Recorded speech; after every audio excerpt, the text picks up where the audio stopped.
রাজ্য সরকারের মহার্ঘ ভাতা প্রদানের সিদ্ধান্ত নিয়ে শুরু হয়েছে তরজা। ইয়াক অভিনন্দন আর কটাক্ষ করিয়া আলাদা কর্মসূচিও হল।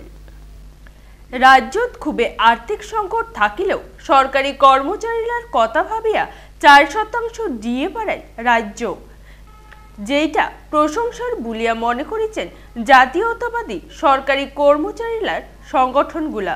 শুক্রবার কুচবিহার পৌরসভার সামনাত পশ্চিমবঙ্গ মিউনিসিপাল কর্মচারী ফেডারেশনের পক্ষ থেকে গেট মিটিং করিয়া মুখ্যমন্ত্রীক অভিনন্দন জানানো হয়েছে। উমার কথায় কেন্দ্রীয় বঞ্চনা উপেক্ষা করিয়া যেমন করি সরকারি কর্মচারীরার বগলত দাঁড়াইছেন মুখ্যমন্ত্রী, তাতে আমরা খুশি।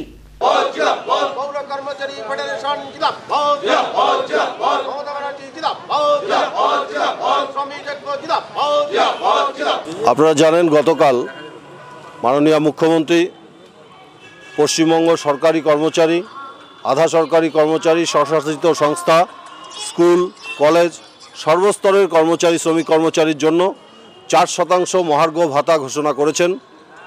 এই ঘোষণার জন্য তীব্র কেন্দ্রীয় সরকারের আর্থিক বঞ্চনা সত্ত্বেও, আর্থিক সংকটের মধ্যে থাকা সত্ত্বেও মেহনতি মানুষের কথা, কর্মচারীদের কথা চিন্তা করে মাননীয় মুখ্যমন্ত্রী যে ঘোষণা করেছেন তাতে আমরা খুশি। তাই আমরা তাকে ধন্যবাদ জানাবার জন্য আজকে এখানে গেট মিটিং করছি।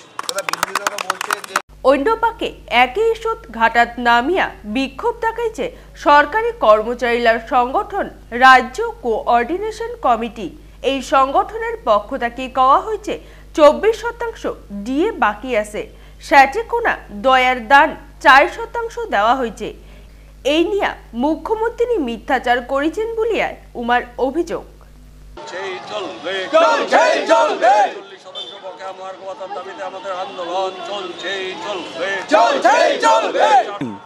গতকালকে মুখ্যমন্ত্রী আমাদের গোটা রাজ্যের কর্মচারী শিক্ষকদের এই মুহূর্তে 40% মহার্ঘ ভাতা বাকি আছে, সেখানে 4% মহার্ঘ ভাতা উনি প্রদান করেছেন দয়ার দান, এবং সেইটা ঘোষণা করতে গিয়ে উনি নানা রকম মিথ্যাচার করেছেন। ভারতবর্ষের কোনো রাজ্যে নাকি দেন না, কেন্দ্র সরকার দেন না, ইত্যাদি নানা বিষয়টা আপনারা শুনেছেন।